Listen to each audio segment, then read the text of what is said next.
आइए आज की इस वीडियो में हम डिस्कस कर लेते हैं एडवांटेजेस ऑफ अकाउंटिंग के बारे में कि अकाउंटिंग के क्या फ़ायदे हैं। देखिए हर सब्जेक्ट का फ़ायदा, हर सब्जेक्ट के फ़ायदे यानी कि एडवांटेजेस होते ही हैं। तो अकाउंटिंग के क्या फ़ायदे हैं, सबसे पहले हम उस चीज़ को डिस्कस करते हैं। ओके, तो सबसे पहला है रिप्लेसिस मेमोरी। रिप्लेसिस मेमोरी क्या चीज़ है, आइए डिस्कस करते हैं इसके बारे में। तो मान लीजिए मैंने एक नई शॉप ओपन की है, तो अब जितने भी गुड्स हैं वो मैं आगे बेच रहा हूँ। पहले मैंने सामान को खरीदा, पैसा दिया, अब बेचा तो जाहिर है कि पैसा मिलेगा मुझे। अब मेरा बिजनेस आगे ग्रो कर रहा है, तो मैंने क्या किया, मैंने उधार पर भी क्योंकि लिंक्स बन जाते हैं ना। आप एक जगह अगर कोई बिजनेस खोल रहे हो, आप कोई शॉप ही चला रहे हो, तो क्या हो जाता है कि कुछ कस्टमर्स होते हैं, कुछ जो है परमानेंट कस्टमर्स हो जाते हैं। तो इस तरह से फिर जब लिंक्स बनने लगते हैं, क्योंकि जब पता चल जाता है कि ये दुकान है या फिर ये जो बिजनेस है, यहाँ से हमें ये प्रोडक्ट मिलेगा, ये चीजें मिल जाएंगी, तो हमारे अलग अलग जगह पर लिंक्स बन जाएंगे। तो मैंने उधार पर भी जो है कुछ चीजें, क्योंकि लिंक्स बन गए। अब क्या कहते हैं कि हम तो आपसे कैश पर खरीद रहे थे, अब आपसे कुछ उधार सामान खरीदना चाहते हैं। सो हमने उधार देना जो है वो शुरू कर दिया। मान लो कि 50 लोग हैं, एग्जाम्पल लेते हैं। मान लो कि मैंने 50 लोगों को उधार दे दिया, 50 लोगों को उधार दे दिया हमने। तो क्या जो सामान हमने बेचा, इन 50 लोगों को क्या मैं याद रख पाऊंगा उस चीज को? नहीं रख पाऊंगा ना, क्योंकि ऐसे मुझे कैसे पता चलेगा कि किस किस ने कितना जो है वो सामान लिया था, कितना मैंने पैसा किस से लेना है, क्योंकि जब ये पता ही नहीं है कि कितनी आइटम गई, क्वांटिटी कितनी गई। और अगर ये कुछ कम कस्टमर्स हों तो फिर तो चलो ठीक है, हो सकता है कि याद रह पाए। लेकिन अगर जैसे मैंने अभी बात की कि 50 लोगों का याद रख पाना, और ये भी पता नहीं है कि कितने टाइम के बाद हमने उनको जो चीज दी है उसका पैसा वापस वो देंगे, तो उस टाइम हम ये बता पाए, तो ये पॉसिबल नहीं है, क्योंकि इतनी चीजें याद रखनी मुश्किल होता है। क्योंकि ये याद तो नहीं रह सकता, यानी कि उतनी मेमोरी नहीं होगी ना कि ये सब हम याद रख सके। इतनी मेमोरी तो हमारी है नहीं कि हर चीज को याद रखें कि इसने इतनी चीज ली थी, इतनी क्वांटिटी ली थी कोई आइटम की, और फिर उसने मुझे इतने पैसे दिए थे और बाकी इतने देने। तो ये याद रख पाना मुश्किल है। अब कोई आता है कस्टमर हमारे पास जिसने हमसे उधार लिया और मुझसे कहता है कि बताइए हमने कितने पैसे देने हैं आपको। और मान लीजिए कि मैंने ऐसे तुक्के से कह दिया, मैंने आइडिया से बोल दिया कि 2000 रुपए आपने मेरे देने, क्योंकि हमें याद नहीं था। बट वो तो एक ही है, हमारे लिए तो वो बहुत सारे कस्टमर्स हैं, लेकिन वो हर एक इंडिविजुअल है। हर एक को अपना तो पता है ना कि कितनी चीज मैंने ली थी और कितने पैसे वापस देने हैं। हमें तो सबका याद रख पाना मुश्किल है। तो अब सब उसको तो सब पता है कि कितनी क्वांटिटी को वो हमसे ले गया था, हमसे उसने कितनी चीज ली और कितने पैसे उसने हमें देने हैं। और 50 लोगों को अलग अलग से क्वांटिटी की चीज दी, बट जिन्होंने ली उन्हें तो सब याद होता है। अब इससे क्या होगा कि जो हमारे कस्टमर्स हैं वो हमसे नाराज हो सकता है, क्योंकि जितना पैसा हमने उसको बताया उतना उसने हमें नहीं देना था, कम देना था।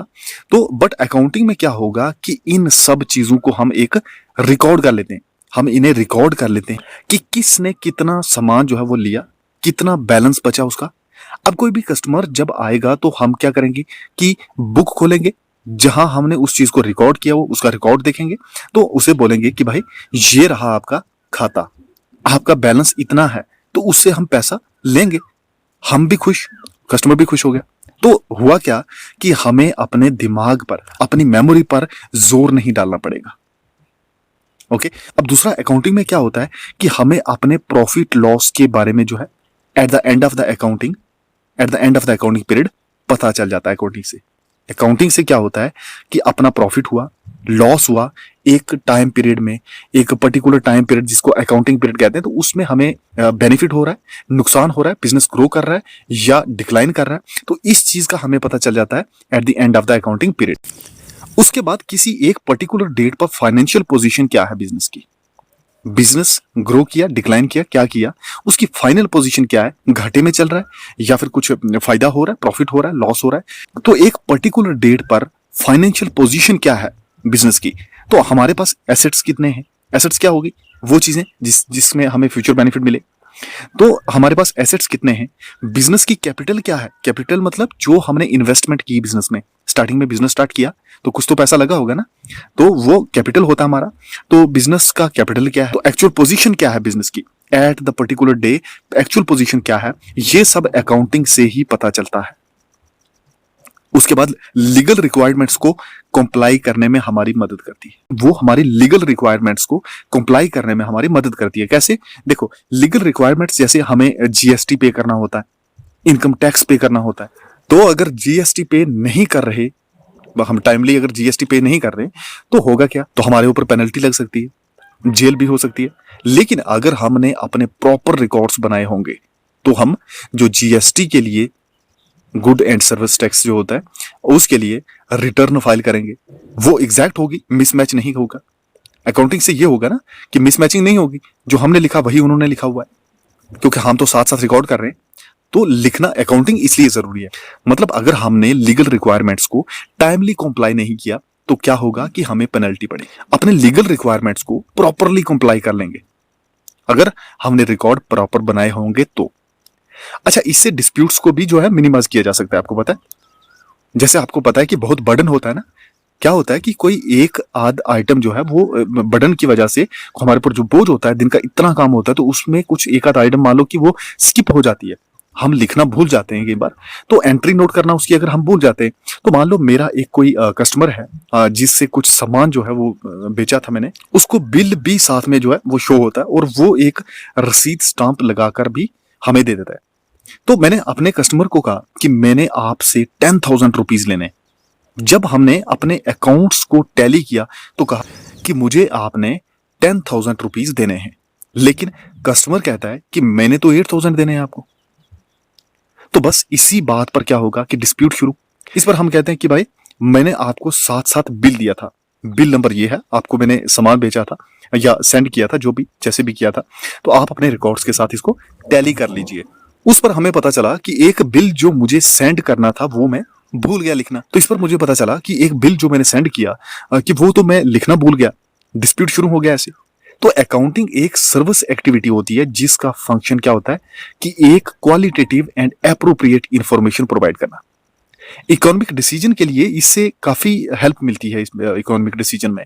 तो अगर प्रॉपर अकाउंट्स बनेंगे तो डिस्प्यूट खत्म हो जाएंगे। तो ये बात होती है कि किस तरह से डिस्प्यूट्स को खत्म करने के लिए भी अकाउंटेंसी जो है वो अकाउंटेंसी हमारी हेल्प करती है।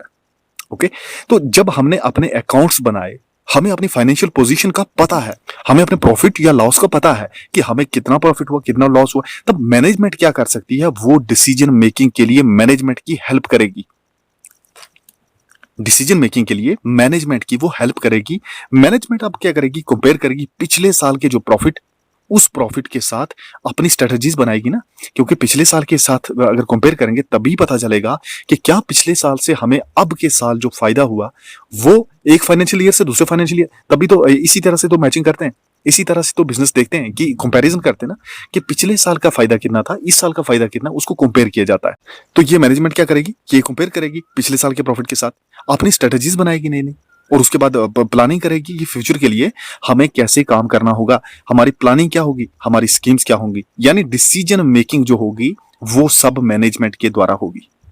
अकाउंटिंग से कंपैरिजन जो है ना वो आसानी से किया जा सकता है। जैसे मैंने अभी बताया आपको कि कंपैरिजन क्या होता है कि पिछले साल के साथ कंपेयर करना, हमने इस साल जो है कितना फायदा कमाया और पिछले साल हमारा कितना फायदा था, इस चीज का कंपैरिजन किया जाता है। तो अकाउंटेंसी से कंपैरिजन आसानी से किया जा सकता है क्योंकि चीजें लिखी हुई हैं, लिखी हुई चीज के साथ हम आराम से कंपेयर कर लेंगे। हालांकि याद रख पाना तो बड़ा मुश्किल था, लेकिन उसको जब हमने कंपेयर करना है लिखी हुई चीज के साथ, वो तो एग्जैक्ट होगी ना, जो हमने लिखी वो उसी टाइम लिखी थी, उस टाइम हमें याद थी, हमारी मेमोरी में थी और हमने उस चीज को लिख लिया, नोट कर लिया। अब मैं आपको बताऊं कि ये जो कंपैरिजन होता है ये भी दो किस्म का होता है। एक होता है इंटरफर्म कंपैरिजन, एक होता है intra firm comparison. Inter firm comparison और इंट्रा फर्म कंपैरिजन। देखो, जो इंटर फर्म कंपैरिजन होता है इसका मतलब क्या होता है, मैं दोनों को बताता हूं। सबसे पहले इंटर फर्म कंपैरिजन क्या होता है, तो इसका मतलब कि एक ही फर्म का प्रॉफिट जो है उसे कंपेयर किया जाएगा पिछले साल के प्रॉफिट के साथ। एक ही फर्म का, एक ही बिजनेस में जो आप एक ही कंपनी का कह सकते हो, तो उसका जो कंपेयर किया जाएगा उसके प्रॉफिट को पिछले साल जो प्रॉफिट हुआ उसके साथ। तो अगर ग्रोथ हुई है हमारी, यानी अगर सेल जो हुई करंट ईयर में वो ज्यादा हुई है, आपको पता है सेल ज्यादा होगी बेनिफिट ज्यादा होगा ना। हर चीज से अगर थोड़ा थोड़ा हमें बेनिफिट मिल रहा है तो जितनी सेल ज्यादा होगी वो थोड़ा थोड़ा करके ज्यादा होगा। तो हमारा प्रॉफिट कब ज्यादा होता है, जब हमारी सेल ज्यादा होती है। ऑब्वियस सी बात है कि बिजनेस में जब सेल ज्यादा तो प्रोडक्ट ज्यादा बनेंगे, प्रोडक्ट ज्यादा बनेंगे तो हमें बेनिफिट मिलेगा, तो ज्यादा प्रॉफिट होगा। तो इंटर फर्म कंपैरिजन का मतलब कि एक फर्म का प्रॉफिट जो है उसे कंपेयर किया जाएगा पिछले साल के प्रॉफिट के साथ। तो अगर ग्रोथ हुई है हमारी, यानी अगर सेल, मैंने जैसे कहा कि करंट ईयर इस साल जो हमारी सेल हुई है वो ज्यादा हुई है तो अच्छा है। लेकिन अगर ऐसा नहीं हुआ, यानी पिछले साल के कंपैरिजन में हमारी इस साल की जो सेल है वो कम हुई है, सेल कम हुई है, तो मतलब नुकसान हुआ, तो मतलब बिजनेस क्या हो गया, बिजनेस डिक्लाइन हो रहा है। तो इंट्रा फर्म कंपैरिजन में क्या होगा, इंट्रा फर्म कंपैरिजन में क्या होगा कि सेम टाइप ऑफ इंडस्ट्री में जो कंपैरिजन है वो सेम टाइप का, जो कंपैरिजन होगा वो कैसे, जैसे बजाज का कंपैरिजन हो गया होंडा के साथ, हीरो के साथ, यानी कितने टू व्हीलर्स बेचे होंडा ने, कितने हीरो ने टू व्हीलर्स बेच लिए, कितने उसने सेल किए। तो ये जो कंपैरिजन होता है इनके बीच में, यही होता है इंट्रा फर्म कंपैरिजन। अब देखिए, बिजनेस में पैसे की जरूरत होती है, बिजनेस के लिए पैसे की जरूरत होती है, कैपिटल की जरूरत होती है। वो फंड कहां से आएगा, बैंक से, बैंक से लोन लेकर। तो बैंक में जब जाते हैं तो वो कहता है कि अपने रिकॉर्ड्स लो कि कितना आपने प्रॉफिट कमाया, जो इनकम टैक्स रिटर्न फाइल की होगी on the basis of your records, तो आपका प्रॉफिट कितना है। और उसी को ध्यान में रखकर अगर प्रॉफिट साल का 1 लाख रुपए है और आप हमसे 10 करोड़ का लोन लेने आए हो तो नहीं मिलेगा। आपको जो प्रॉफिट है उसी के कंपैरिजन में आपको लोन मिलेगा। फाइनेंशियल पोजीशन क्या है, एसेट्स की वैल्यू क्या है, मेरे पास एसेट्स ज्यादा हैं, अगर मैं लोन पे ऑफ नहीं कर सकता, नहीं कर पाया, तो मेरे पास एसेट्स को बेचकर मैं अब क्या करूंगा कि अपने मनी को बैंक रिकवर कर सकता है, हमारे एसेट्स को बेचकर। क्योंकि जब हमारे पास बेनिफिट ही नहीं उतना हो रहा, उतना हमें प्रॉफिट ही नहीं हो रहा, उतने हमारे एसेट्स ही नहीं है, तो वो किस तरह से हम उस पैसे को रिकवरी करवा पाएंगे, तो किस तरह से वो बैंक जो है अपना पैसा वापस लेगा। क्योंकि बैंक से तो हमने 10 करोड़ ले रहे हैं और फायदा हमें 1 लाख का मिल रहा है एक पूरे फाइनेंशियल ईयर में, तो हमने वो रिटर्न किस तरह से करना है, हमें तो अपना फायदा नहीं मिल रहा होगा, तो इस तरह से ये करना मुश्किल है। सो क्या होता है कि उसमें देखे जाते हैं कि एसेट्स, वैसे ये लोन नहीं मिलेगा, इतना ज्यादा लोन नहीं मिल सकता, लोन मिलेगा आपकी प्रॉफिट के हिसाब से, आपकी फाइनेंशियल पोजीशन क्या है उसके हिसाब से। तो मेरी फाइनेंशियल पोजीशन को ध्यान में रखते हुए बैंक हमें लोन दे सकते हैं, हमें लोन मिलेगा। अगर हमने रिकॉर्ड्स प्रॉपरली बनाए होंगे तो हमें लोन मिलेगा। कभी कुछ डिस्प्यूट हो जाता है, अगर फैसला ना हो पाए तो कोर्ट में चला जाता है, आपको पता ही है। तो वो रिकॉर्ड जो होंगे, जो हमने कोर्ट के लिए दिए, वो एक एविडेंस के तौर पर होंगे। मैंने किसको सामान बेचा, उसने चेक मुझे दिया, तो वो जो चेक है, जब चेक के पेमेंट लेने के लिए बैंक में दिया तब वो चेक वहां पर डिसऑनर हो गया।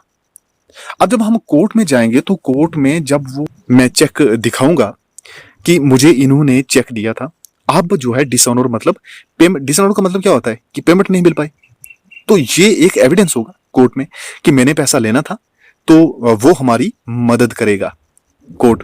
ओके, क्योंकि ये एविडेंस के तौर पर हमारे पास है कि हमें पेमेंट मिलनी थी लेकिन नहीं मिली। अब मैं बताता हूं कि ऑब्जेक्टिव्स क्या होते हैं अकाउंटिंग के, ऑब्जेक्टिव्स ऑफ अकाउंटिंग।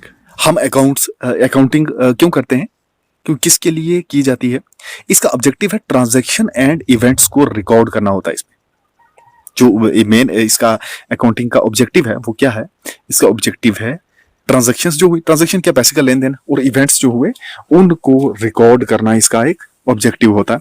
उसके बाद प्रॉफिट और लॉस को डिटरमाइन करना, ये ऑब्जेक्टिव है अकाउंटिंग का। ठीक है जी, प्रॉफिट कितना हुआ, लॉस कितना हुआ, उस चीज की डिटर्मिनेशन में ये इसका ऑब्जेक्टिव होता है। अब अकाउंटिंग इंफॉर्मेशंस जो हमारी फाइनेंशियल पोजीशन आ जाएगी उसे हम कम्युनिकेट करते हैं अपने यूजर्स के साथ। मैंने पिछली वीडियोस में आपको बताया था कि यूजर्स के साथ लास्ट हमारा क्या होता है, कम्युनिकेशन। 2 किस्म के यूजर्स होते हैं, आपको बताया था। अब 2 किस्म के यूजर्स होते हैं, एक होते हैं इंटरनल यूजर्स और एक होते हैं एक्सटर्नल यूजर्स। तो उनको कम्युनिकेट किया जाता है, हमने पहले ही डिस्कस किया है। तो अपने एसेट्स के रिकॉर्ड को मेंटेन करते हैं हम अकाउंटिंग से कि हमारे कितने एसेट्स हैं।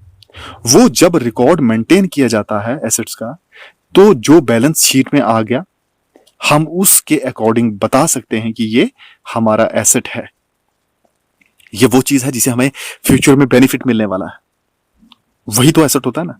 तो ये हमारा एसेट है। जब बैलेंस शीट में जो हमने रिकॉर्ड किया होगा, जो बैलेंस शीट में आ गया होगा, तो हम उसी के अकॉर्डिंग ये बता सकते हैं कि ये क्या है, ये हमारा एसेट है। अब देखो ऑब्जेक्टिव्स में हमने कुछ ऑब्जेक्टिव्स भी पढ़े, हमने कुछ इसके जो फायदे भी पढ़े, कुछ लिमिटेशंस भी। लिमिटेशंस की बात करें तो मैं आपको बताऊंगा कि अकाउंटिंग जो है वो फुली एग्जैक्ट नहीं है। इवन दो मैक्सिमम चीजें इसमें एविडेंस के बेसिस पर हम लेते हैं, बट इसके बावजूद भी ये एग्जैक्ट नहीं है, क्योंकि जब हम अकाउंटिंग करते हैं तो इसमें हम कुछ एस्टिमेट्स लेते हैं, तो वो एस्टिमेट्स जो है वो गलत भी हो सकते हैं, और अगर वो एस्टिमेट्स सही होगा तो ठीक है, अगर गलत हो गया तो अकाउंटिंग इज नॉट एग्जैक्ट।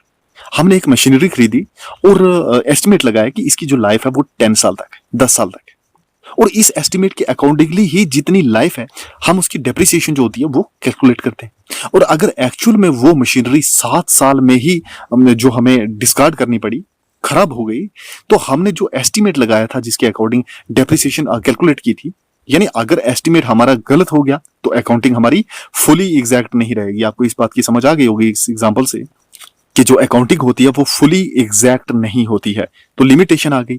अब वही आइटम्स अकाउंटिंग में शो करते हैं हम, जिन्हें हम मॉनिटरी एस्पेक्ट्स में मेजर कर सकते हैं।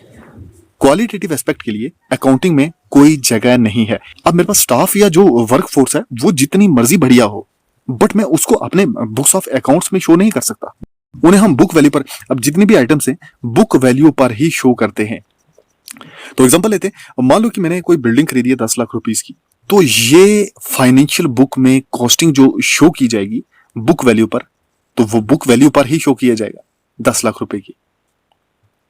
मैंने 10 लाख की बिल्डिंग 3 साल पहले खरीदी, आज वो कॉस्ट 25 लाख पहुंच गई है मान लो, बट मैं उसे अपनी बुक्स में 10 लाख ही शो करूंगा, 25 लाख नहीं। तो एसेट में जो उतार चढ़ाव आता है तो वो प्राइस लेवल चेंज होते रहते हैं बहुत सारे, तो इन्हें हम अकाउंटिंग में शो नहीं करते, उसमें अकाउंटिंग में हम शो नहीं कर सकते, उसे हम इग्नोर कर देते हैं। तो ये है कुछ लिमिटेशंस अकाउंटिंग में। तो पता चला अकाउंटिंग फुली एग्जैक्ट नहीं है, उसमें भी कुछ लिमिटेशंस है। तो आज हमने क्या देखा कि सबसे पहले हमने अकाउंटिंग के एडवांटेजेस देखे, फिर उसके बाद हमने देखा कि इसके ऑब्जेक्टिव्स क्या है, और लास्ट हमने डिस्कस किया कि इसके लिमिटेशंस क्या है। अब हमारा नेक्स्ट टॉपिक जो होगा वो अकाउंटिंग इक्वेशन हम डिस्कस कर लेते हैं। ओके, तो सेकंड टॉपिक जो हमारा है वो अकाउंटिंग इक्वेशन पे होगा, ये हम अपने नेक्स्ट वीडियो में डिस्कस करते हैं। Okay, bye.